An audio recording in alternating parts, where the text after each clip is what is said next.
بسم اللہ الرحمن الرحیم۔ جس وقت بلایا گیا طبیب کو تو طبیب نے کہا یہ تو زہر ہے، اور زہر جان بوجھ کر لگایا گیا۔ بہرحال امام کو شفا بھی ہوئی اور مدینہ آئے، اور اب کی مرتبہ جو تیسری بار زہر دیا گیا وہ ہیرے کو پیس کر امام حسن رضی اللہ تعالیٰ عنہ کے مشکیزے کے اندر ڈال دیا گیا۔ امام حسن رضی اللہ تعالیٰ عنہ 27 صفر کی رات سوئے ہوئے تھے۔ اچانک نیند سے بیدار ہوئے۔ حضرت زینب رضی اللہ تعالیٰ عنہا عبادت میں مصروف تھی۔ آپ نے نیند سے بیدار ہو کر حضرت زینب رضی اللہ تعالیٰ عنہا کو آواز دی، اور حضرت زینب امام کی طرف متوجہ ہوئیں۔ حضرت حسن رضی اللہ تعالیٰ عنہ فرمانے لگے کہ میں نے خواب میں نانا جان اور امی اور ابا جان کو دیکھا کہ وہ مجھے جنت کی سیر کرواتے ہیں۔ میں نے نانا جان سے عرض کیا کہ آپ میرے حالات سے تماچے لگائیں گے۔ میرے پیروں تلے سے مسئلہ کھینچا گیا، کتنا ستایا گیا۔ میرے سامنے اس وقت مدینے میں میرے والدین کو گالی دی جاتی ہے۔ یا رسول اللہ صلی اللہ علیہ وسلم، میں اس دور سے گزر رہا ہوں۔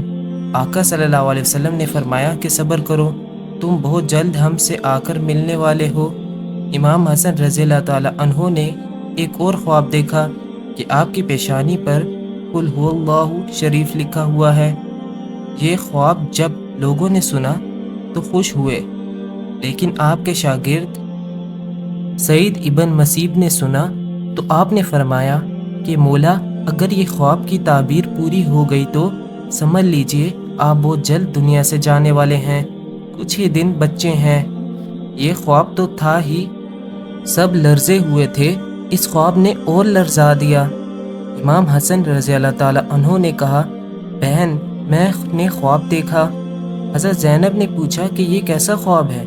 امام نے مشکیزہ لانے کا کہا، اور مشکیزے سے جب پانی پیا تو مشکیزے میں موجود جو ہیرا پیس کر ڈالا گیا تھا وہ آپ کے پیٹ میں چلا گیا۔ روایتوں میں آتا ہے، مورخین لکھتے ہیں کہ آپ کے کلیجے کے 72 ٹکڑے ہوئے، بعض نے لکھا کہ 80 ٹکڑے ہوئے، بعض نے لکھا کہ آپ کی آنتوں اور کلیجے کے 100 سے زیادہ ٹکڑے ہوئے۔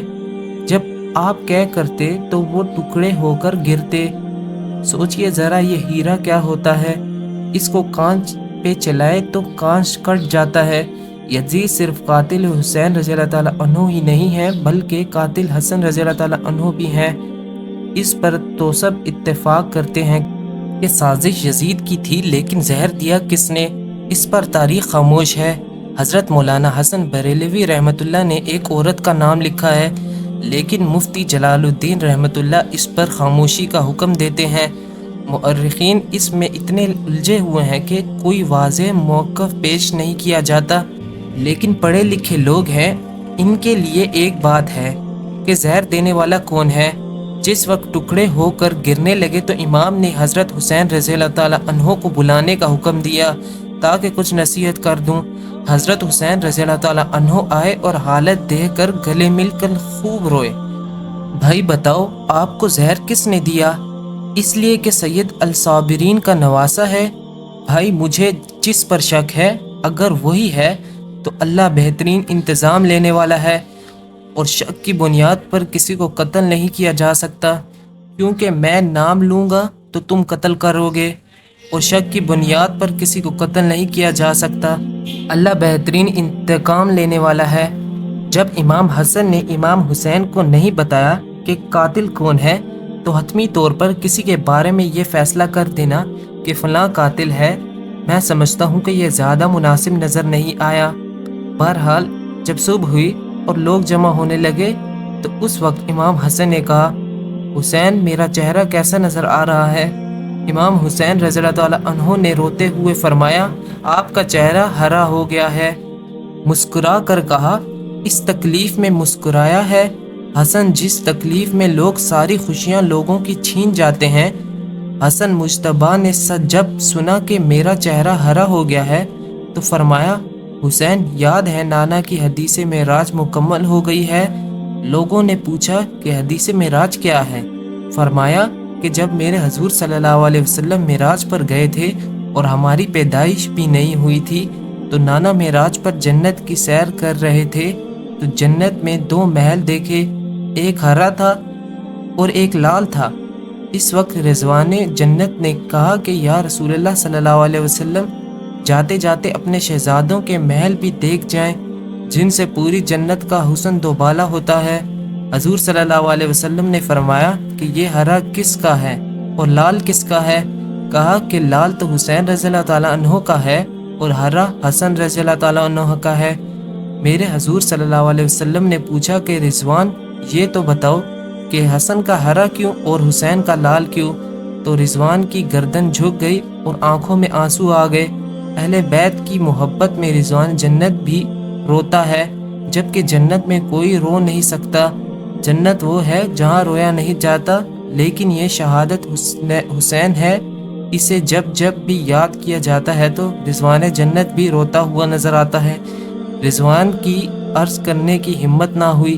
حضرت جبرائیل علیہ السلام آئے اور عرض کی، یا رسول اللہ صلی اللہ علیہ وسلم، کہتا ہوں اللہ کے حکم سے یہ ہرا اس لیے ہے کہ حضرت حسن رضی اللہ تعالیٰ عنہ کو زہر دیا جائے گا اور ان کا چہرہ اور جسم ہرا ہو جائے گا، اور حضرت حسین رضی اللہ تعالیٰ عنہ کا کربلا میں شہید کیا جائے گا، اور شہادت کی وجہ سے خون سے سارا جسم لال ہو جائے گا، اس لیے حسن کا ہرا اور حسین کا لال محل ہے۔ دیکھا حضور صلی اللہ علیہ وسلم کی یہ حدیث معراج پوری ہو رہی ہے۔ اس کے بعد حضرت حسن رضی اللہ تعالیٰ عنہ نے لوگوں کو جانے کا حکم دیا اور گھر والوں کو ٹھہرنے کا کہا۔